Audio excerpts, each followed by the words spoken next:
Hey everyone, स्वागत है आपका हेरिडिटी की दूसरी कक्षा में। तो आज हम हेरिडिटी की दूसरी क्लास करने वाले हैं और उसमें हम पढ़ेंगे मेंडल के एक्सपेरिमेंट के बारे में कि मेंडल ने क्या क्या एक्सपेरिमेंट करे थे, क्या क्या लॉज निकाले थे हमारे मेंडल ने। ठीक है, तो अब हम स्टार्ट करते हैं उसको। उससे पहले आपको कुछ ये, आपने पिछली वीडियो में आपको ये बताया था कि डोमिनेंट और रिसेसिव ट्रेट्स क्या होते हैं।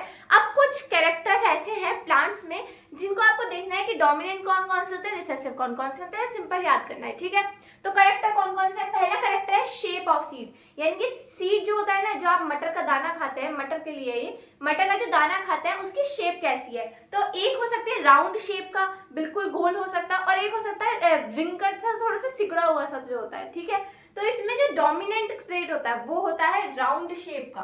कौन सा? राउंड शेप का। और जो रिसेसिव होता है वो होता है रिंकल्ड शेप का, यानी कि सिकुड़ा हुआ जो होता है। शेप ऑफ सीड में आता है। अब कलर ऑफ सीड, जो आप मटर का दाना खाते हैं ना, वो हरा भी होता है और येलो कलर का भी होता है। हरा भी होता है और येलो कलर का भी होता है। अब इसमें क्या है कि इसमें डोमिनेंट कौन सा है? तो डोमिनेंट होता है येलो कलर का सीड। ठीक है, डोमिनेंट येलो कलर का सीड होता है। और रिसेसिव कौन सा होता है? रिसेसिव होता है ग्रीन कलर का। ठीक है, ये बात समझ में आ गई होगी। और तीसरा करेक्टर कौन सा है? तीसरा करेक्टर है हाइट ऑफ प्लांट, यानी कि हाइट कैसी है प्लांट की, प्लांट लंबा है या छोटा है, यानी कि टॉल है या फिर डॉर्फ है। तो यानी कि जो टॉल है, टॉल और डॉर्फ में से कौन सा डोमिनेंट होगा? डोमिनेंट होगा टॉलनेस। टॉल टॉल प्लांट जो होगा वो डोमिनेंट करेक्टर को शो करेगा, और जो डॉर्फ प्लांट होगा यानी कि जो छोटा प्लांट होगा वो रिसेसिव को शो करेगा। अब आगे आता है कलर ऑफ द फ्लावर, यानी कि जो फ्लावर आते हैं ना, पी के लिए जो फ्लावर आएंगे मटर के लिए, ये मटर के पौधे के लिए जो मटर के फ्लावर आएंगे वो फ्लावर किस कलर के आएंगे? तो दो कलर के आ सकते हैं, या तो आ सकते हैं वायलेट या फिर आ सकते हैं व्हाइट कलर के। तो जो वायलेट कलर होता है ना वो होता है डोमिनेंट कलर। डोमिनेंट कलर होता है वायलेट कलर, और जो रिसेसिव होता है वो होता है व्हाइट कलर। ठीक है, व्हाइट कलर। अब इनको रिप्रेजेंट कैसे करते हैं? मैंने आपको बताया था, जो डोमिनेंट होते हैं उनको कैपिटल लेटर से रिप्रेजेंट करा जाता है, और जो रिसेसिव होते हैं उनको स्मॉल लेटर से रिप्रेजेंट करा जाता है। तो तीन के तो रिप्रेजेंटेशन आपके में दे रखे हैं, चौथे का नहीं दे रखा, उसके बहुत अलग अलग तरीके के रिप्रेजेंटेशन होते हैं। ठीक है, तो इन तीनों के आपकी बुक में क्या रिप्रेजेंटेशन दे रखे हैं? राउंड के लिए दे रखा है बड़ा आर, कैपिटल आर, और रिंकल के लिए स्मॉल आर। ठीक है, रिंकल के लिए डब्ल्यू नहीं है, रिंकल के लिए स्मॉल आर है। येलो क्या है? येलो के लिए दे रखा है कैपिटल वाई, और ग्रीन के लिए दे रखा है स्मॉल वाई। ठीक है, ऐसे रिप्रेजेंट करेंगे। टॉलनेस के लिए दे रखा है कैपिटल टी, और डॉर्फनेस के लिए दे रखा है स्मॉल टी। ठीक है, ये इनके रिप्रेजेंटेशन है डोमिनेंट के और रिसेसिव ट्रेट्स के। ठीक है, ये चार कैरेक्टर्स आपको याद करने हैं। अब देखिए, अब स्टार्ट करते हैं मेंडल के एक्सपेरिमेंट एक्चुअल में थे क्या। तो देखिए, मेंडल क्या थे? मेंडल ने पहले एक टीचिंग का एग्जाम दिया था, फिर वो क्या होता है उसमें पास नहीं हो पाए थे, कुछ ऐसा सिस्टम था उनका। तो फिर बाद में उनके अंदर जो है एक मन की इच्छा थी, उनकी बहुत ज़्यादा एक्सपेरिमेंट वो करना चाहते थे, वो एक्सपेरिमेंट्स करना चाहते थे, उनका मन इस चीज़ में लगता था। तो उन्होंने क्या करा, उन्होंने हेरिडिटी के लिए या फिर जेनेटिक्स के लिए क्या करे, एक्सपेरिमेंट करने स्टार्ट करे। एक्सपेरिमेंट इनसे पहले भी बहुत सारे साइंटिस्ट ने करे थे, बट जो मेंडल ने करे थे ना, मेंडल के एक्सपेरिमेंट बहुत ज़्यादा अच्छे थे, क्योंकि उसमें हर चीज़ का ध्यान रखा गया था, हर चीज़ का प्रॉपर रेशियो बताया गया था कि किस तरीके से क्या नंबर लेंगे तो क्या रेशियो आएगा प्लांट्स का, कितने प्लांट्स, किस तरीके के प्लांट्स कितने बनेंगे। बिल्कुल परफेक्ट एक जो एक्सपेरिमेंट दिया था वो दिया था सर मेंडल ने। ठीक है, अब देखिए मेंडल ने क्या करा था। सबसे पहले देखते हैं, जो मेंडल ने एक्सपेरिमेंट करना स्टार्ट करा था, क्यों करना स्टार्ट करा था। ठीक है, मेंडल्स एक्सपेरिमेंट।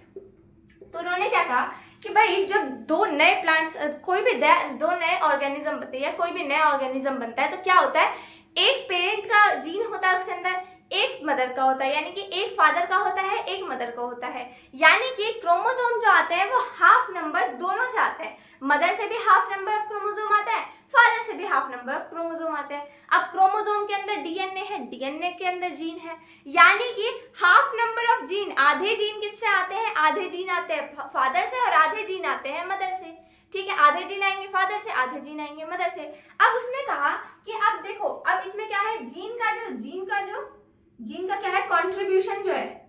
ठीक है, कंट्रीब्यूशन क्या है, दोनों का, मदर का, ठीक है, मदर का और किसका, फादर का।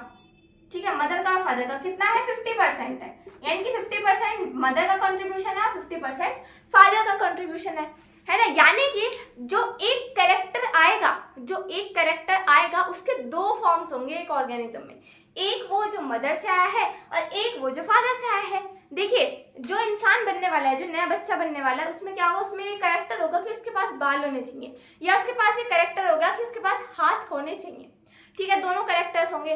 अब दोनों के ही क्रोमोसोम में ये कैरेक्टर होगा। ऐसा थोड़ा ना मदर के जो क्रोमोसोम से बनेगा उसमें हाथ बनने का कैरेक्टर ही नहीं होगा। नहीं, जो इसके अंदर क्रोमोसोम होगा उसमें भी कैरेक्टर होगा हाथ बनने का। लेकिन फादर के में भी ये कैरेक्टर होगा, इसमें भी बाल बनने का कैरेक्टर होगा, फादर के में भी बाल बनने का कैरेक्टर होगा। अब दोनों में आपने देखा एक ही कैरेक्टर है, क्या है, बालों का होना, लेकिन उसके अलग अलग फॉर्म्स होंगे। एक आएगा मदर से और एक आएगा फादर से।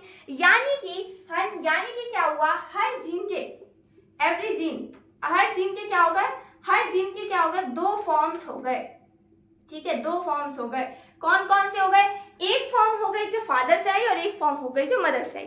अब मेंडल के दिमाग में एक बात आई कि एक बात बताइए कि जो दो फॉर्म्स है ना, फॉर एग्जांपल जो बालों का जो कैरेक्टर है इसके दो फॉर्म्स है, कौन सा, एक तो है कर्ली हेयर और एक है स्ट्रेट हेयर। अब वो ये जानना चाहते थे कि एक बात बताइए, दोनों फॉर्म्स तो एक साथ रिप्रेजेंट नहीं हो सकती, ऐसे थोड़ा ना आधे बाल ऐसे कर्ली हो गए और आधे बाल स्ट्रेट हो गए, ऐसा तो नहीं हो सकता। तो मेंडल ने क्या कहा कि इन दोनों फॉर्म्स में से एक फॉर्म रिप्रेजेंट होगी, यानी कि कोई एक कैरेक्टर खुद को रिप्रेजेंट करेगा, कोई एक ट्रेट खुद को रिप्रेजेंट करेगा। कौन सा करेगा? तो मेंडल ये जानना चाहते थे कि इन दोनों फॉर्म्स में से कौन सा कैरेक्टर खुद को रिप्रेजेंट करेगा आगे आने वाली जनरेशन में। इसके लिए उन्होंने क्या कहा, भाई ये जानना है तो अब क्या करना पड़ेगा, अब तो एक्सपेरिमेंट करना पड़ेगा, है ना। एक्सपेरिमेंट के बिना तो ये जानना मुश्किल है। साइंस में कुछ भी चीज नहीं निकालनी तो उसके लिए क्या होगा, एक्सपेरिमेंट किया जाएगा। तो मेंडल ने क्या कहा, मेंडल ने कहा एक्सपेरिमेंट करते हैं, चलो। अब उन्होंने कहा एक्सपेरिमेंट किसके ऊपर करें, है ना, एक्सपेरिमेंट किसके ऊपर करें, तो उन्होंने कहा प्लांट्स के ऊपर एक्सपेरिमेंट करते हैं। प्लांट्स के ऊपर क्यों, क्योंकि प्लांट्स को हम अपने हिसाब से ग्रो कर सकते हैं ना, एनिमल्स में बहुत ज्यादा टाइम लग सकता है, तो उन्होंने कहा प्लांट्स में ग्रो करते हैं। ठीक है, तो उन्होंने क्या कहा कि हम एक्सपेरिमेंट करेंगे किसके ऊपर, एक्सपेरिमेंट करेंगे प्लांट्स के ऊपर। ठीक है, प्लांट्स के ऊपर। अब उन्होंने कहा प्लांट्स भी तो बहुत सारे हैं, प्लांट्स भी अलग अलग तरीके के हैं, भाई रोज का भी है, हिबिस्कस का भी है, इसका उसका, टमाटर का, भिंडी का, पता नहीं किस किस के पेड़ होते हैं ना। तो हम किसके ऊपर एक्सपेरिमेंट करेंगे, तो उन्होंने कहा हम एक्सपेरिमेंट करेंगे गार्डन पी के ऊपर। किसके ऊपर एक्सपेरिमेंट करेंगे, गार्डन पी के ऊपर। बहुत ही इंपॉर्टेंट क्वेश्चन, ये भी क्वेश्चन पूछा जा सकता है। गार्डन पी के ऊपर क्या करा, मेंडल ने अपने सारे एक्सपेरिमेंट करे। अब आप पूछोगे गार्डन पी के ऊपर ही क्यों करा, रोज के ऊपर क्यों नहीं करा, वो तो ज्यादा सुंदर लगता है, गार्डन पी में ऐसा क्या था। तो गार्डन पी के अपने बहुत सारे एडवांटेजेस थे, जिस वजह से मेंडल ने गार्डन पी को चूज करा। देखिए इसका साइंटिफिक नेम भी लिख लीजिए यहाँ पे, इसका साइंटिफिक नेम होता है पाइसम सटाइवम। ठीक है, ये है इसका scientific name, Pisum sativum. Garden pea plant पर उन्होंने एक्सपेरिमेंट करा था। अब आप कहेंगे गार्डन पी के ऊपर क्यों, क्योंकि जो गार्डन पी होता है ना, उसको पैदा करने में, उसको नए प्लांट्स उसके बनाने में बहुत ज्यादा आसानी हो सकती है। क्यों, क्योंकि एक तो छोटे साइज का होता है, तो थोड़ी सी जगह में बहुत सारे प्लांट्स आ जाते हैं, यानी कि छोटे से ही स्पेस में, है ना, स्मॉल स्पेस में क्या हो सकता है, स्मॉल स्पेस में बहुत सारे, ठीक है, बहुत सारे, मेरी स्पेलिंग को क्या हो गया, है ना, मोर प्लांट्स कैन बी ग्रोन, यानी कि थोड़े से ही स्पेस में ज्यादा प्लांट्स ग्रो हो सकते हैं, क्योंकि इनका साइज कैसा है, छोटा सा है। दूसरी बात, इन्हें लेस अटेंशन की जरूरत पड़ती है, यानी कि बहुत ज्यादा अटेंशन की, बहुत ज्यादा ध्यान देने की जरूरत नहीं पड़ती, बहुत ही कम अटेंशन दो तो भी ये क्या हो जाता है, प्लांट्स हमारे अच्छे खासे ग्रो कर जाते हैं। और भी बहुत सारे रीजन थे कि ये जल्दी, इसके जो क्या है, ये है बाइसेक्सुअल प्लांट, है ना, एक ही प्लांट के अंदर मदर भी, वो मतलब एक ही प्लांट के अंदर वो भी मिल जाता है, फीमेल भी, मेल भी एक ही प्लांट के अंदर मिल जाता है, तो हमारे क्रॉस पॉलिनेशन कराने में आसानी होगी। ठीक है, तो ये सब क्या थे, ये कुछ इसके क्या थे, एडवांटेजेस थे, ये आपकी बुक में दे नहीं रखे, सिर्फ वैसे लिखे हैं यहाँ पर। ठीक है, तो क्या लिया उन्होंने, लिया गार्डन पी प्लांट लिया, और क्या करा, उनके बीच में उन्होंने एक्सपेरिमेंट करने स्टार्ट करे। ठीक है, अब उनका पहला एक्सपेरिमेंट हम देखते हैं। ठीक है, चलिए देखते हैं। अब देखते हैं उसका पहला एक्सपेरिमेंट क्या था। तो मेंडल ने क्या करा, मेंडल ने कहा कि हम क्या लेंगे, हम सबसे पहले प्लांट्स को लेंगे। प्लांट्स को कैसे, किस तरीके के लेंगे, प्लांट्स ऐसे लेंगे जो प्योर जीन्स वाले हो। प्योर जीन्स वाले कैसे, मतलब उनके अंदर या तो सिर्फ डोमिनेंट ट्रेट हो या तो सिर्फ और सिर्फ रिसेसिव ट्रेट हो, यानी कि दोनों जो कैरेक्टर हो ना वो प्योर लाइन प्लांट के हो, प्योर जीन वाले प्लांट्स हो, यानी कि होमोजाइगस हो। होमोजाइगस का मतलब क्या होता है, होमोजाइगस का मतलब होता है दोनों के दोनों जीन्स दोनों के दोनों जीन्स कैसे होंगे, सेम होंगे। जैसे कि या तो होंगे टी टी, दोनों ही टॉल, या फिर होंगे टी टी, छोटे वाले टी, यानी कि दोनों ही स्मॉल टी, यानी कि दोनों डोमिनेंट या फिर दोनों रिसेसिव। ठीक है, ऐसे प्लांट्स को हम ऑब्जर्व करने वाले हैं। और इन्होंने क्या कहा, उन्होंने कहा कि जब हम प्लांट को ग्रो करेंगे ना, ऑब्जर्व करेंगे, तो उसके अंदर सिर्फ और सिर्फ एक ही कैरेक्टर को ऑब्जर्व करेंगे। यानी कि या तो हम सिर्फ प्लांट की हाइट को ऑब्जर्व करेंगे, या तो प्लांट के सिर्फ कलर को, फ्लावर के कलर को हम ऑब्जर्व करेंगे, या फिर सीड के कलर को ऑब्जर्व करेंगे, या फिर हम सीड के शेप को ऑब्जर्व करेंगे। यानी कि हम सिर्फ और सिर्फ एक ही कैरेक्टर को ऑब्जर्व करेंगे, एक ही कैरेक्टर उनमें डिफर होगा, एक ही कैरेक्टर में चेंज होगा। ठीक है, तो उन्होंने क्या कहा, हम सिर्फ और सिर्फ एक ही कैरेक्टर को ऑब्जर्व करेंगे। जैसे यहाँ पे क्या कर रहे हैं, यहाँ पे सिर्फ और सिर्फ हम टॉलनेस का जो ट्रेट है ना, उसको हम क्या कर रहे हैं, अपने हिसाब से ऑब्जर्व कर रहे हैं। तो उन्होंने क्या कहा कि हम क्या करेंगे, केवल एक कैरेक्टर को ऑब्जर्व करेंगे। तो ऐसे क्रॉस को जब क्या करते हैं, जब हम केवल एक कैरेक्टर को ऑब्जर्व करते हैं, केवल एक तरीके के कैरेक्टर को ऑब्जर्व करते हैं, ऐसे क्रॉस को बोला जाता है मोनोहाइब्रिड क्रॉस। यानी कि सिर्फ और सिर्फ एक ही कैरेक्टर को हम ऑब्जर्व करने वाले हैं, एक ही कैरेक्टर को ऑब्जर्व करने वाले हैं। बात समझ में आ गई? तो उन्होंने क्या कहा कि पहली बात तो होमोलोगस होंगे, जो पेरेंट्स होंगे उनके अंदर जीन्स कैसे होंगे, होमोजाइगस होंगे। कैसे होंगे, होमोजाइगस होंगे, यानी कि उसके अंदर या तो दोनों के दोनों डोमिनेंट होंगे, या फिर दोनों के दोनों कैसे होंगे, रिसेसिव होंगे। और क्या कहा, एक ही कैरेक्टर को ऑब्जर्व करेंगे, यानी कि कैसा क्रॉस करेंगे, हम मोनोहाइब्रिड क्रॉस करेंगे। एक था एक्सपेरिमेंट उनका मोनोहाइब्रिड क्रॉस वाला, और दूसरा था डाइहाइब्रिड क्रॉस वाला। तो हम पढ़ेंगे मोनोहाइब्रिड क्रॉस वाला। ठीक है, तो मोनोहाइब्रिड क्रॉस में उन्होंने क्या करा, सबसे पहले दो प्लांट्स लिए। ठीक है, कैसे प्लांट्स लिए, टॉल प्लांट्स लिए। एक प्लांट टॉल,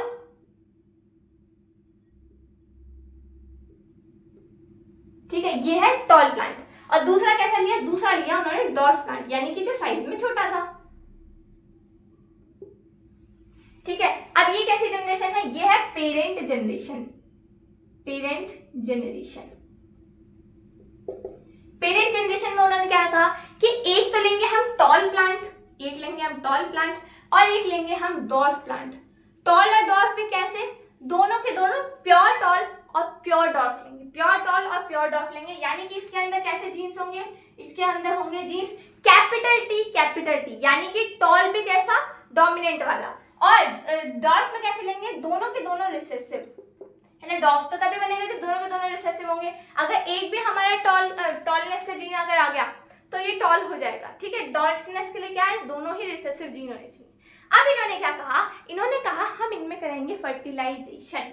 क्या करेंगे, फर्टिलाइजेशन, या फिर मैं कह सकती हूँ इनमें हम कराएंगे क्रॉस पॉलिनेशन। क्या हुआ करता था, क्रॉस पॉलिनेशन हुआ करता था जब एक फ्लावर में से दूसरे फ्लावर में जाना हो पॉलन ग्रेन को, अपने ही फ्लावर में अगर करेगा तो उसको कहते थे सेल्फ पॉलिनेशन। लेकिन ये क्या है, ये है क्रॉस पॉलिनेशन। तो अब क्या होगा, अब देखिए, ये दोनों जब क्रॉस करेंगे ना, तो क्या क्या चांसेस बन सकते हैं, कैसे बनेंगे, या तो इधर मैं निकाल दूं इस टी को अलग, दो टी है ना, यहाँ पर दो टी है, एक एक कैरेक्टर जाएगा दोनों मदर में से और पेरेंट्स में से। ठीक है, तो मैंने इन दोनों जीन्स को दोनों के दोनों अलीज को क्या करना है, मैंने अलग अलग कर लिया जो दोनों पेयर में थे। क्यों कर लिया अलग अलग, क्योंकि भाई दोनों के दोनों थोड़ी ना चले जाएंगे नई जनरेशन में, एक ही तो जाएगा, एक जाएगा पेरेंट्स से, एक जाएगा फादर से, एक जाएगा मदर से, एक जाएगा फादर से, एक जाएगा मदर से। तो क्या है, एक एक जाएंगे, इसलिए क्या कर लिया, मैंने इनको पेयर को अलग अलग कर लिया।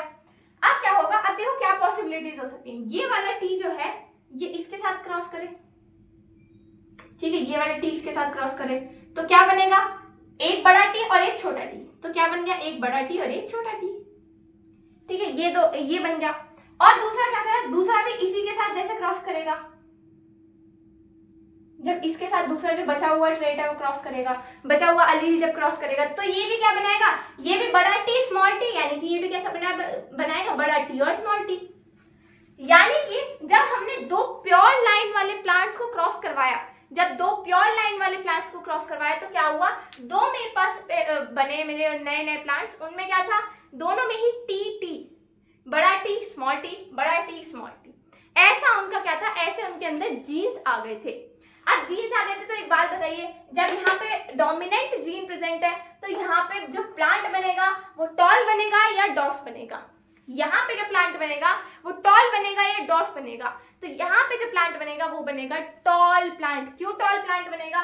क्योंकि यहाँ पे डोमिनेंट जीन प्रेजेंट है, ठीक है, रिसेसिव तो है पर साथ में डोमिनेंट जीन प्रेजेंट है, और जब भी डोमिनेंट जीन प्रेजेंट होता है तो रिसेसिव को दबा देता है, खुद को रिप्रेजेंट करता है डोमिनेंट जीन। तो यहाँ पर जो दोनों प्लांट्स बने थे ना, वो दोनों प्लांट्स कैसे बने थे? वो दोनों प्लांट्स टॉल बने थे। दोनों क्या, जितने भी प्लांट्स बनेंगे ना यहाँ पे, वो सारे के सारे कैसे बनेंगे? टॉल बनेंगे, ठीक है। और क्या होगा, अब देखिए इनमें अगर मैं देखूं कि जीन्स कैसे हैं, तो सभी में जीन्स मिलेंगे टी टी, ठीक है, सब में जीन्स मिलेंगे टी टी। अब ये मैंने टॉल और टी टी जो लिखा है ना, ये एक्चुअल में मैंने यहाँ पे लिखे हैं फिनोटाइप और जीनोटाइप। लास्ट लेक्चर में ये सारी टर्म्स क्लियर करवा के चली थी कि फिनोटाइप क्या होते हैं और जीनोटाइप क्या होते हैं। फिनोटाइप होते हैं फिनोटिपिक कैरेक्टर्स कैसे हैं, यानी कि बाहर से प्लांट कैसे दिख रहा है, टॉल है, शॉर्ट है, उसकी पत्तियां कैसे, ये सब कैसा होता है, ये होता है फिनोटाइप के अंदर, यानी कि बाहर से कैसे दिख रहा है। और जीनोटाइप कैसे होता है? जीनोटाइप का मतलब होता है उसके अंदर जो जीन्स है उनका मैचिंग कैसे हो रखी है, उनकी पेयरिंग किस तरीके से हो रखी है, उनको किस तरीके से लगाया हुआ है जीन्स को, है ना, यानी कि जीन्स किस तरीके के दिख रहे हैं, वो क्या हो गया, वो हो गया जीनोटाइप। तो फिनोटाइप अगर हमने देखा तो फिनोटाइप कैसे, जितने भी प्लांट्स बनेंगे सारे के सारे कैसे बनेंगे, सारे के सारे टॉल बनेंगे। लेकिन कैसे टॉल बनेंगे, उसमें एक बड़ा टॉल का डोमिनेंट जीन होगा पर रिसेसिव जीन भी प्रेजेंट होगा। टॉल दिखेगा बाहर से लेकिन उसके जीन में डोमिनेंट के साथ साथ रिसेसिव भी प्रेजेंट है, बट रिसेसिव खुद को क्या नहीं कर रहा, खुद को रिप्रेजेंट नहीं कर पा रहा, ये अंतर है, ठीक है। अब ये क्या होगा, ये तो हो गई पेरेंट जनरेशन, और ये जो दूसरी जनरेशन आती है इसको क्या बोलते हैं, ये होती है F1 जनरेशन। F1 जनरेशन, बात समझ में आ गई? तो F1 जनरेशन के अंदर तो सारे के सारे कैसे बने, सारे के सारे जीन्स बन गए इस तरीके के।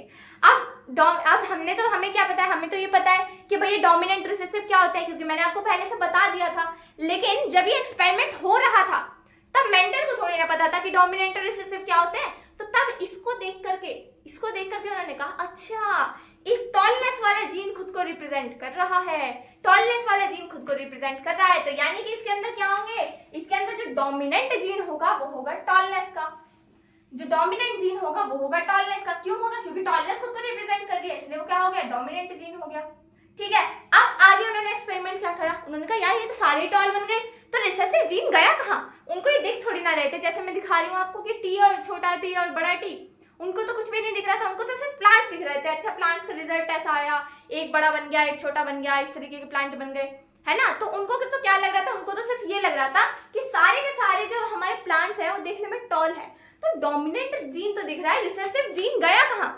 रिसेसिव जीन गया कहाँ? सारे के सारे दिखने में कैसे होंगे, ऐसे होंगे। तो डोमिनेंट वाला जो जीन था, डॉर्फ का जो जीन था, वो गया कहाँ, तो उसके लिए उन्होंने क्या कहा, उसके लिए उन्होंने जो F1 जनरेशन में प्लांट्स बनाए थे ना, जो F1 जनरेशन में प्लांट्स बनाए थे, उन्हीं में आपस में क्रॉस करवा दिया। जो जीन्स बने थे ना, यानी कि जो भाई बहन बने थे, इन पेरेंट्स से जो भाई बहन ये दोनों बने थे ना, इन भाई बहन में आपस में ही क्रॉस करवा दिया, और ऐसे क्रॉस को बोला जाता है सेल्फ पॉलिनेशन।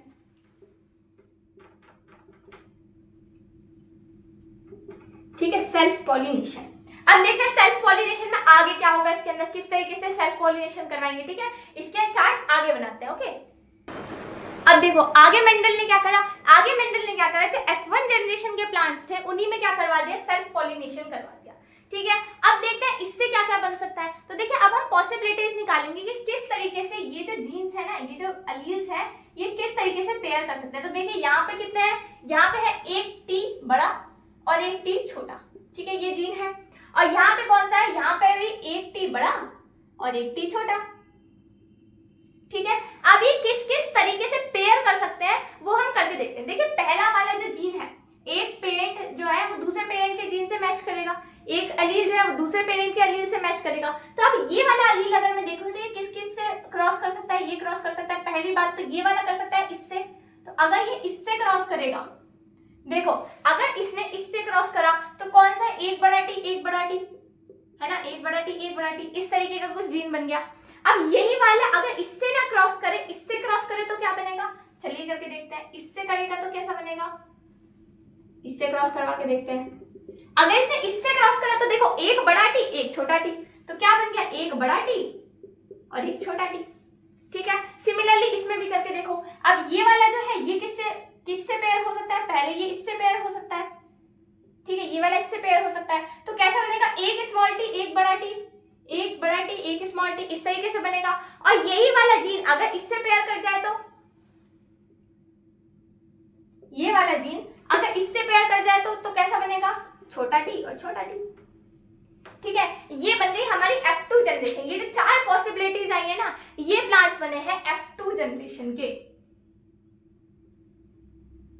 ठीक है, F2 जनरेशन के। अब इसमें एक बात देखो, अब मुझे एक बात बताओ, इनमें से कौन कौन से प्लांट जो होंगे वो टॉल बनेंगे।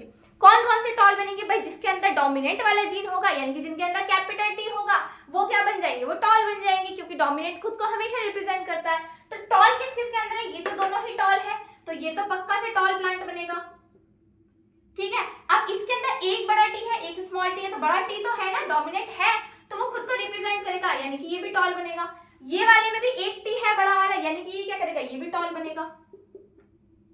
बात समझ में आ गई। लेकिन क्या होगा, ये जो लास्ट वाला है ना, इसमें दोनों के दोनों रिसेसिव जीन है, तो यहाँ पे रिसेसिव खुद को शो करेगा और यहाँ पे दिखाएगा कि मैं हूं डॉर्फ प्लांट। यानी कि F2 जनरेशन में क्या देखो, F2 जनरेशन में आप फटाफट से ये बताओ जीनोटाइप क्या हुआ और फिनोटाइप क्या हुआ। जीनोटाइप और फिनोटाइप क्या हुआ, तो देखो फिनोटाइप में तो हमने क्या देखा कि 3 प्लांट्स कैसे हैं, 3 प्लांट्स है टॉल, 3 प्लांट्स है टॉल और and one plant is dwarf, एक है डॉर्फ। ठीक है, तो अगर मैं कहूं कि इनका रेशियो में बताओ, अगर मैं कहूं इनको रेशियो में बताओ, यानी कि टॉलनेस का डॉर्फनेस से रेशियो बताओ। ठीक है, तो इसका रेशियो कितना हो जाएगा, इसका रेशियो हो जाएगा 3:1, क्योंकि 3 प्लांट्स है टॉल और एक प्लांट है डॉर्फ, यानी कि फिनोटाइप का रेशियो क्या हो गया, फिनोटाइप का रेशियो हो गया 3:1। 4 में से एक प्लांट कैसा बनेगा, एक बनेगा डॉर्फ, बाकी के 3 बनेंगे टॉल। इतनी बात समझ में आ गई होगी। फिनोटाइप, सॉरी फिनोटाइप नहीं, हाँ सॉरी ये फिनोटाइप था, फिनोटाइप लिखते हैं। अब जीनोटाइप में क्या देखेंगे, जीनोटाइप में बताओ कि इनके अंदर के किस तरीके से जीन्स का अरेंजमेंट कैसा है, वो हो गया जीनोटाइप। तो जीनोटाइप में हमने क्या देखा, जीनोटाइप को यहां से हटा देते हैं। जीनोटाइप में हमने क्या देखा कि दो जो है, दो तो बने हैं स्मॉल टी और बड़ा टी, दो जो बने हैं, दो बने हैं स्मॉल टी और छोटा टी, एक बना है दोनों ही कैपिटल टी और एक बना है दोनों ही स्मॉल टी। ठीक है, यानी कि मैं क्या कह सकती हूँ, अगर मैं इनका रेशियो निकालूं तो इसका रेशियो आएगा 1:2:1। ठीक है, ये इसका रेशियो आ जाएगा। बात समझ में आ गई। तो अब ये क्या था, ये थे मेंडल के एक्सपेरिमेंट। ठीक है, मेंडल के एक्सपेरिमेंट। अब हम ये देखेंगे कि मेंडल ने इन सबको ऑब्जर्व करने के बाद पहला रूल क्या दिया था। पहला जो हमारे डोमिनेंस का जो लॉ ऑफ जेनेटिक्स है, उसमें पहला रूल क्या दिया था मेंडल सर ने। अब देखो मेंडल ने अपना मोनोहाइब्रिड क्रॉस कर लिया, उसके बाद क्या हुआ, कंक्लूजन के तौर पे मेंडल ने 2 लॉज निकाले, इनहेरिटेंस के 2 लॉज निकाले। टोटल आपको 3 पढ़ने हैं, उसमें से जो 2 है, पहले ये लॉ ऑफ डोमिनेंस और लॉ ऑफ सेग्रीगेशन, ये बेस्ड है मोनोहाइब्रिड क्रॉस पर, यानी कि जो आपको अभी तक पढ़ा था ना, इधर मैंने छोटा सा चार्ट बना दिया, इसके ऊपर बेस्ड थे ये वाले दोनों हमारे लॉज। ठीक है, तो अब इन्हें देखते हैं कि क्या क्या लॉज थे। सबसे पहला लॉ था लॉ ऑफ डोमिनेंस।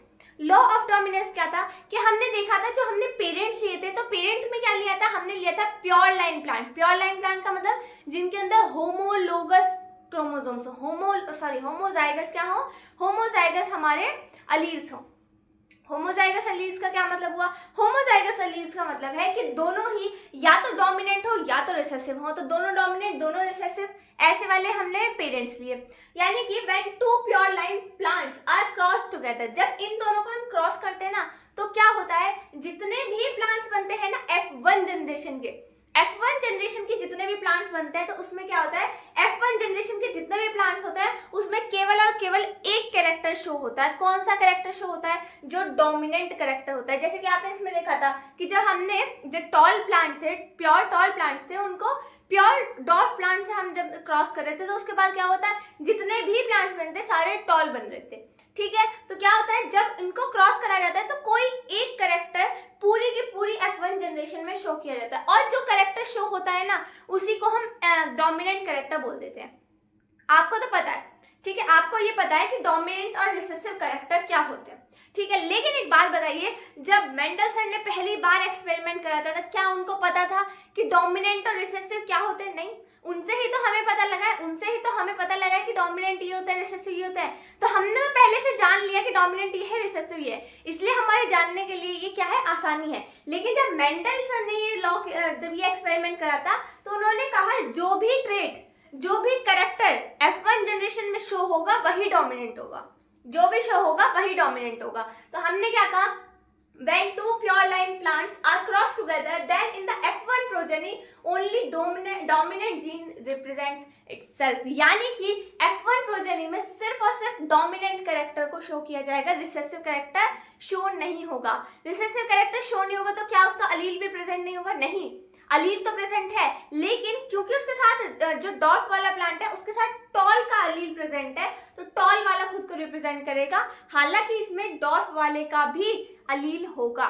ठीक है, बात समझ में आ गई? ये था पहला लॉ ऑफ डोमिनेंस। अगर आपके इसके एग्जाम्पल पूछ ले तो आप इसी को कहानी में बनाकर लिख देंगे, है ना, कि जैसे कि जब हमने दो प्लांट्स को क्रॉस कराया, जो प्योर टॉल था और प्योर डॉर्फ था, तो F1 प्रोजेनी में जितने भी हमारे प्लांट्स बने थे उसमें जो हमारा जीनोटाइप था वो कैसा था, टी, बड़ा टी और स्मॉल टी, ठीक है, कैपिटल टी और स्मॉल टी, यानी कि सारे ही प्लांट्स फिनोटाइप में कैसे थे, फिनोटाइप में सारे ही प्लांट्स टॉल थे। ठीक है, ये आप इसको इस तरीके से लैंग्वेज में लिख सकते हैं, और ये चार्ट भी आपको पता होना चाहिए। चार्ट बना देंगे तो आपको और फायदा हो जाएगा, शायद आपको ये लिखना भी ना पड़े। अगर आप नहीं भी लिखेंगे तो भी चार्ट बना करके आएंगे तो आपको मार्क्स मिल जाएंगे। बात समझ में आ रही है? अब देखिए सेकंड लॉ क्या है, सेकंड लॉ है law of segregation. Law of segregation क्या कहता है, देखिए आपने क्या पढ़ाया था, मैंने आपको मियोसिस पढ़ाया था, है ना, लास्ट चैप्टर में क्या पढ़ के आए, मियोसिस पढ़ गया, माइटोसिस, मियोसिस। माइटोसिस क्या होता है, हमारी पूरी बॉडी के अंदर जितनी भी सेल्स हैं वो खुद को दो सेल्स में डिवाइड कर लेती हैं। ठीक है, अब क्या होता है, जब मैं इधर से हटा देती हूँ, ठीक है, यहाँ पे बना रही हूँ, जब दो सेल्स डिवाइड, एक सेल खुद को दो सेल में माइटोसिस में डिवाइड करती है, यानी कि पूरी बॉडी की नॉर्मल सेल्स जैसे डिवाइड करती हैं, तो क्या होता है, अगर इसके अंदर 2n नंबर ऑफ क्रोमोसोम है तो आगे वाली आने वाली सेल्स में भी 2n नंबर ऑफ क्रोमोसोम होते हैं। ठीक है भाई, ये बात समझ में आ गई। लेकिन वही मैंने आपको एक चीज पढ़ाई थी कि अगर मियोसिस होता है, मियोसिस किस में होता है, रिप्रोडक्टिव सेल्स में, गैमीट सेल्स में होता है, तो उसमें क्या होता है, जब ये सेल एक सेल 4 सेल में डिवाइड करती है, जब एक सेल 4 सेल में डिवाइड करती है तो क्या होता है, 4 सेल बनती है। कैसी सेल बनती है, सारी की सारी हैप्लॉइड सेल्स बनती हैं, यानी कि इसके अंदर अगर 2n नंबर ऑफ क्रोमोसोम है तो इनके अंदर n number of n number, यानी कि हाफ नंबर ऑफ क्रोमोसोम हो जाता है। तो ये लॉ ऑफ सेग्रीगेशन पता है क्या कहता है, कि जब मियोसिस होता है ना और गैमीट्स बनते हैं, यानी कि जो हमने पेरेंट्स लिए ये इनके गैमीट्स थोड़ी ना है, नहीं, ये तो हमने सिंपल सेल का रिप्रेजेंटेशन दिखा रखा है। अगर इसके हमें गैमीट्स दिखाने तो हम गैमीट्स कैसे दिखाते हैं, कायदे में कैसे हमारे एक दूसरे के साथ क्रॉस करते हैं, पहले इन वाली सेल्स में से जो हमने दिखाए ना पूरे के पूरे जीन के पेयर, ये पेयर नहीं जाते। पेयर क्यों नहीं जाते, क्योंकि एक पेरेंट से सिर्फ और सिर्फ एक ही अलील जा सकता है, एक जीन का एक ही अलील जा सकता है, तो दोनों तो नहीं जाएंगे। अगर दूसरी जनरेशन होगी उसमें दोनों अलील थोड़ी ना चले जाएंगे, ठीक है, नहीं तो फिर आगे वाली जो बच्चा होगा, जो जनरेशन होगी, जो प्लांट होगा, उसमें 4 अलील हो जाएंगे। मैंने क्या कहा था, हर प्रोजेनी के अंदर 2 अलील्स होंगे, कौन से, एक आएगा पेरेंट से और एक आएगा एक आएगा फादर से और एक आएगा मदर से। जो मदर से आएगा वो मैटरनल होता है, जो फादर से आता है वो पैटर्नल होता है। बात ये नहीं है, लेकिन बात ये है कि क्या है, किसी भी प्रोजेनी के अंदर 2 एलील्स होंगे, एक मदर से आया हुआ और एक होगा फादर से आया हुआ। तो अगर मदर और फादर से एक एक आना है तो यानी कि जो ये फादर के हमने 2 एलील्स देख रखे हैं, दोनों के दोनों प्रोजेनी में नहीं जाएंगे, तो ये क्या होता है, इनसे बनती है, इन नॉर्मल सेल्स से बनती है गैमीट। ये नॉर्मल सेल का रिप्रेजेंटेशन है, इनसे पहले गैमीट बनते हैं, समझ रहे हो, पहले गैमीट बनते हैं। अब गैमीट बनते हैं तो क्या होता है, गैमीट बनते हैं तो ये जो 2 पेयर है ना, 2 अलील्स जो है ये सेपरेट हो जाते हैं, यानी कि एक सेल से दो पेयर बनेंगे, इसमें टी, इसमें टी, इसमें स्मॉल टी, इसमें स्मॉल टी, यानी कि जो दो हमने कैरेक्टर, दो अलील्स जो लिए थे ना, वो दो अलग अलग गैमीट्स में टूट जाएंगे और दो अलग अलग गैमीट्स में टूटने के बाद दो अलग अलग अलील्स बन जाएंगे। एक ही पेरेंट के दो अलील्स बन गए। बात समझ में आ गई? तो अब सेग्रीगेशन यही कहता है। सेग्रीगेशन क्या कहता है कि ड्यूरिंग गैमीट फॉर्मेशन, जब गैमीट फॉर्मेशन होता है या फिर मियोसिस होता है, तो बोथ एलील्स, इसके जो दोनों एलील्स है ना, both of the alleles of a gene, ये पूरा जीन था, इसके ये दो अलील थे। अलील क्या होते हैं? जीन के ही अलग अलग फॉर्म्स होते हैं। फॉर एग्जाम्पल हेयर का अगर जीन है तो हेयर के जीन में क्या हो सकता है? एक डोमिनेंट यानी कि हमारा स्ट्रेट हेयर और कर्ली हेयर यानी कि रिसेसिव हेयर, इस तरीके से हो सकता है। ठीक है, तो both alleles of a gene, दोनों अलील जो होते हैं जीन के, get separated from each other, दोनों सेपरेट हो जाते हैं।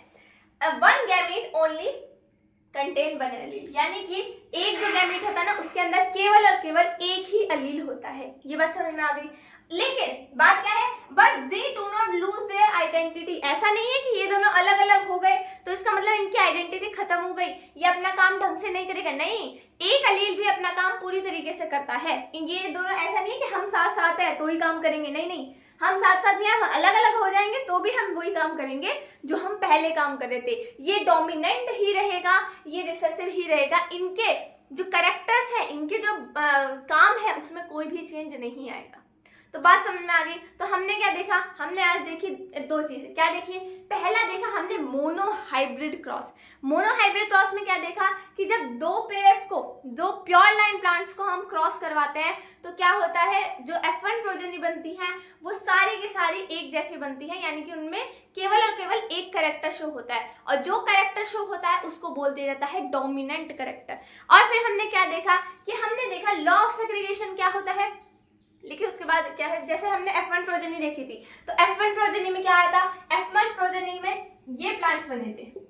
ठीक है, फिर हमने इनको क्रॉस करवाया और जब इनको क्रॉस करवाया तो हमारी 4 प्रोजेनी बनी, यानी कि जो F1 जनरेशन में प्लांट्स बने थे, जब उनमें ही आपस में क्रॉस करवाया गया तो 4 बनी प्रोजेनी, जिसमें TT यानी कि ये प्योर टॉल था, 2 बने थे हाइब्रिड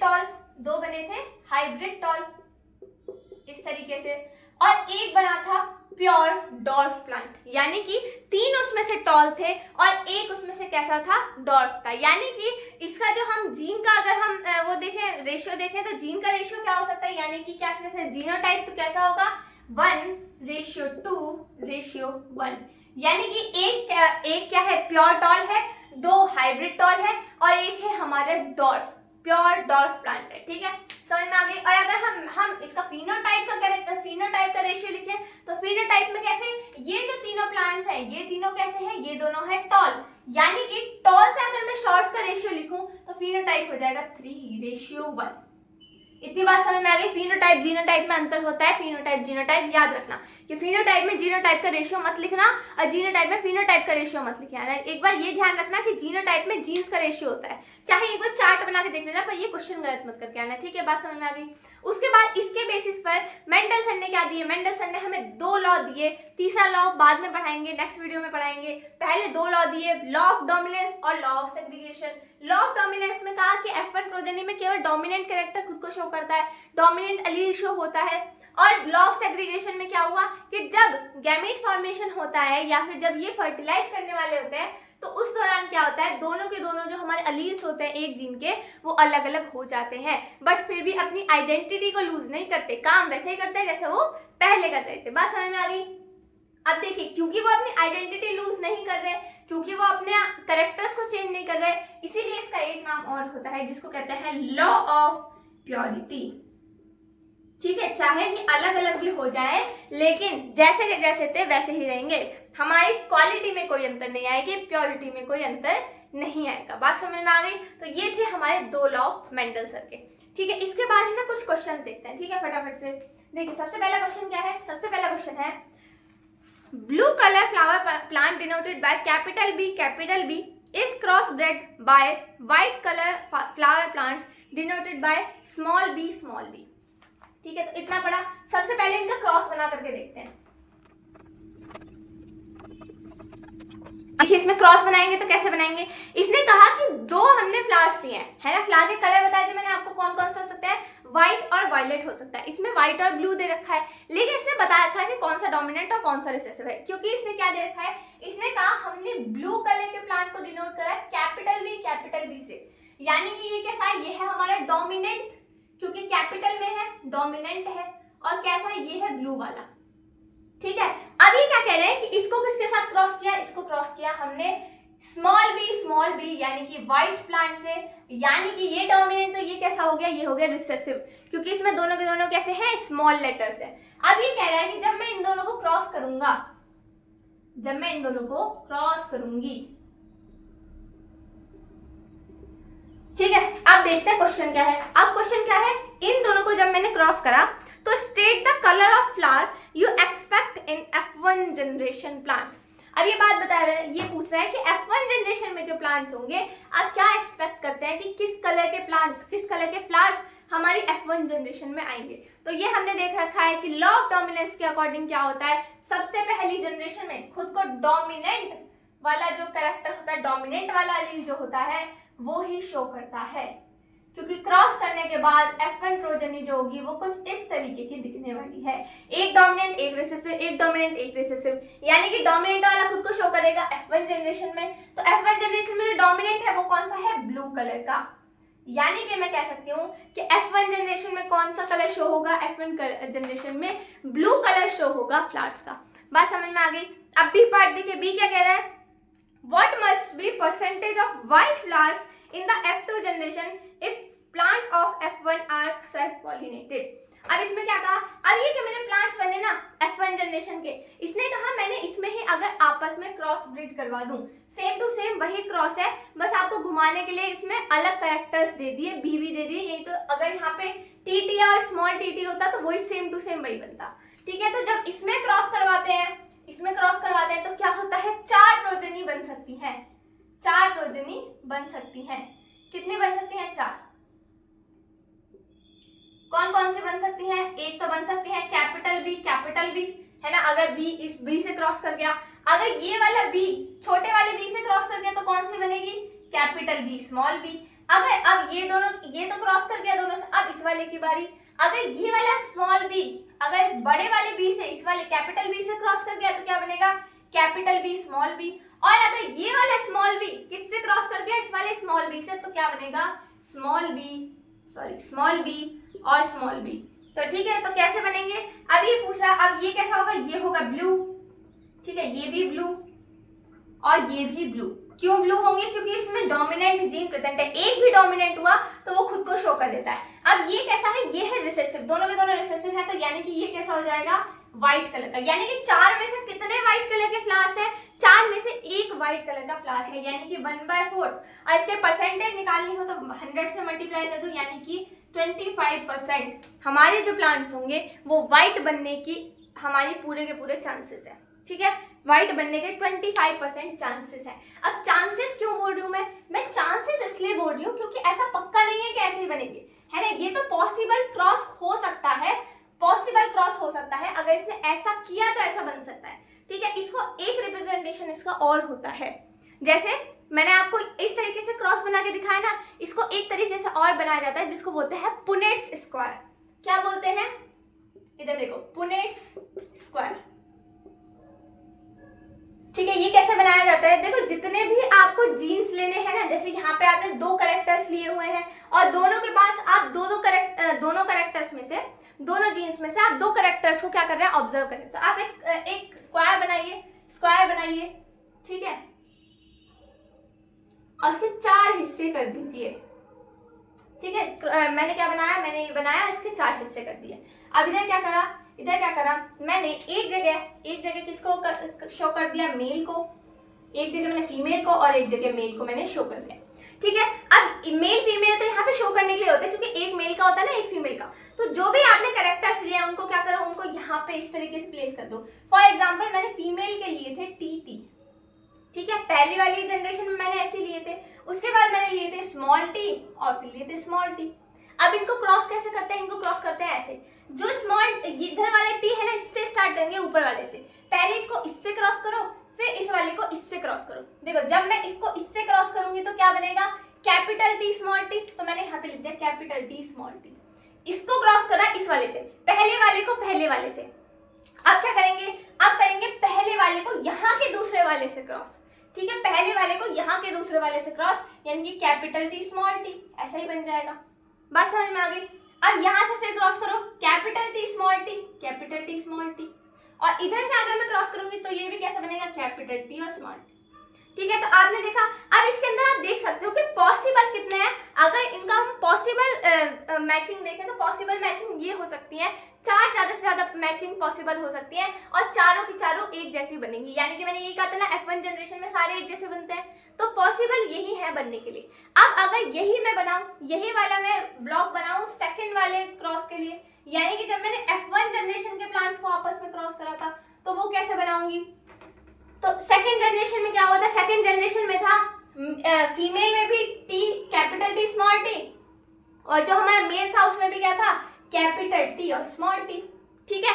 अब इन दोनों का क्रॉस करो, जब देखो इन दोनों का क्रॉस करोगे तो कैसे करोगे, पहले वाले को पहले वाले से क्रॉस, पहले वाले को पहले वाले से क्रॉस, क्या बना, कैपिटल टी कैपिटल टी, उसके बाद पहले वाले को दूसरे वाले से, यानी कि कैपिटल टी और स्मॉल टी, ठीक है। अब नीचे वाला जो है सेकंड वाले को फर्स्ट वाले से, यानी कि कैपिटल टी और स्मॉल टी, और फिर जो हमारा नीचे का सेकंड वाला है उसको उसके सेकंड वाले से क्रॉस करना है, यानी कि स्मॉल टी और स्मॉल टी, है ना।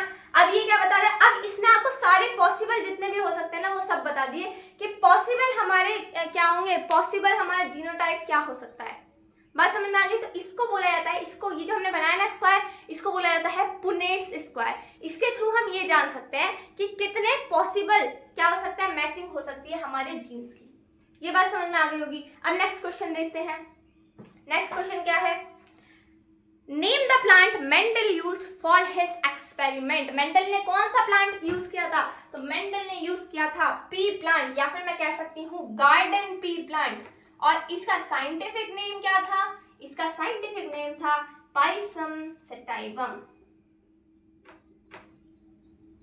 बात समझ में आ गई, ये था क्या इसका scientific name. Okay, how do Mendel's experiment show that traits में बी डोमिनेंट और रिसेसिव। अब एक बात बताइए कि मेंडल ने ये कैसे दिखाया था कि जो ट्रेट्स होते हैं, जो हमारे एलील्स होते हैं, जो कैरेक्टर्स होते हैं, वो डोमिनेंट हो सकते हैं या फिर रिसेसिव हो सकते हैं। तो आप इसमें यही वाले एग्जांपल लिखेंगे कि जब हम दोनों को क्रॉस करते हैं, जब दोनों प्योर लाइन प्लांट्स को क्रॉस करते हैं, तो एक कैरेक्टर खुद को शो करता है F1 जनरेशन में, और दूसरे जनरेशन में एक दूसरा कैरेक्टर खुद को शो करता है। यानी कि पहली जनरेशन में एक कैरेक्टर ऐसा था जो खुद को शो नहीं कर पा रहा था, F1 जनरेशन में जिसने शो कर दिया वो हो गया डोमिनेंट, और जो खुद को शो नहीं कर पाया वो कैसा हो गया, वो हो गया मेरा रिसेसिव ट्रेट। ठीक है, अब आगे कुछ क्वेश्चंस और है, कुछ क्वेश्चंस और देख लेते हैं। ठीक है, अब देखिए पहला क्वेश्चन क्या है, Mendel's experiment were based on the study of a human genetics, B pea plants, C bacteria और डी इंसेक्ट्स। तो देखिए ह्यूमन जो थे, ह्यूमंस के ऊपर उन्होंने एक्सपेरिमेंट नहीं किया था, किसके ऊपर किया था, प्लांट्स के ऊपर किया था। तो यानी कि इसका करेक्ट ऑप्शन है option number B, pea plants. Second question है, that term alleles refers to. Allele क्या होते हैं, एलील यही होते हैं जो आपने लिखा है ना, कैपिटल बी स्मॉल बी। ये क्या है, जीन के अलग अलग टाइप हैं, जीन के अलग अलग फॉर्म्स हैं, एक ही जीन के अलग अलग फॉर्म्स। ठीक है, जीन तो किसका है, जीन तो है हाइट का, लेकिन हाइट में भी कैसी, टॉल है या डॉर्फ है, यानी कि जीन के भी अलग अलग क्या हो गए, अलग अलग फॉर्म्स हो गई। बात समझ में आ गई। तो इसमें क्या होगा, इसमें ऑप्शन नंबर जाएगा different forms of the same gene, यानी कि ऑप्शन नंबर ए। ठीक है, नेक्स्ट क्वेश्चन देखते हैं। नेक्स्ट क्वेश्चन क्या है, the father of genetics is. Father of genetics किसे कहा जाता है, उन्होंने जिन्होंने आपके सामने इतने सारे एक्सपेरिमेंट करे हैं, यानी कि मेंडलसन ने, यानी कि option number B is the correct option. ठीक है, सेकंड क्वेश्चन, अब मतलब आगे का क्वेश्चन देखते हैं, वो क्या है, the genotypic ratio is shown by a monohybrid cross in F2 generation. F2 generation में जो जीनोटिपिक रेशियो होता है, जीनोटिपिक रेशियो होता है ना, जीनोटिपिक रेशियो क्या होता है, जीनोटिपिक रेशियो होता है 1:2। ठीक है, रेशियो 1, ये होता है जीनोटिपिक रेशियो F2 जनरेशन के अंदर। ठीक है, तो इसका जाएगा 1:2:1। ठीक है, बात समझ में आ गई होगी। अब देखते हैं नेक्स्ट क्वेश्चन क्या है, all the possible combinations of male and female gamete can be calculated by using. अभी बताया किसके थ्रू कैलकुलेट कर सकते हो, पुनेट्स स्क्वायर के थ्रू। ये जो स्क्वायर बनाया है इसके जिसके थ्रू आप क्या कर सकते हो, पॉसिबल जितने भी हमारे कॉम्बिनेशंस हैं उनको आप पहचान सकते हो, आप जान सकते हो कि क्या क्या पॉसिबल कॉम्बिनेशंस होंगे। ठीक है, अब what is the scientific name of pea plant?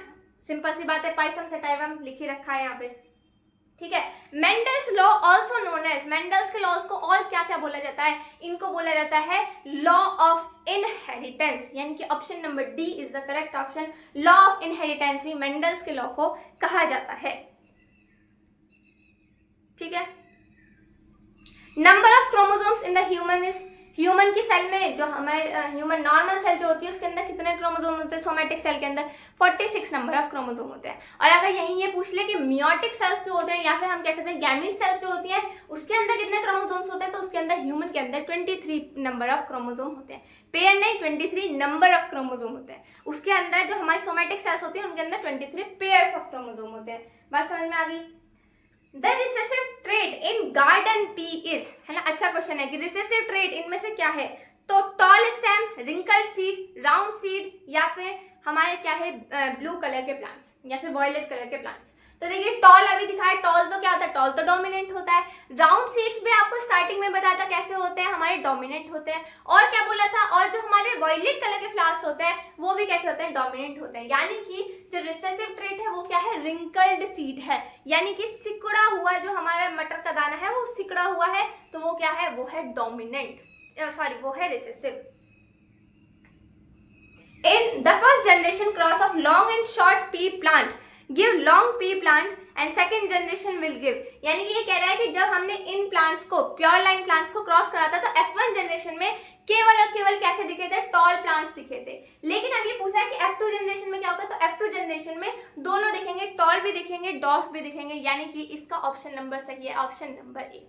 ठीक है, तो आज के लेक्चर को यहीं तक रखते हैं, कुछ क्वेश्चंस की भी प्रैक्टिस हो गई है। नेक्स्ट वीडियो में हम मेंडल का थर्ड लॉ जो था, जो कि डाई हाइब्रिड क्रॉस पर बेस्ड था, उसको देखने वाले हैं क्योंकि वो थोड़ा सा लंबा है। ठीक है, till then keep studying, thank you very much.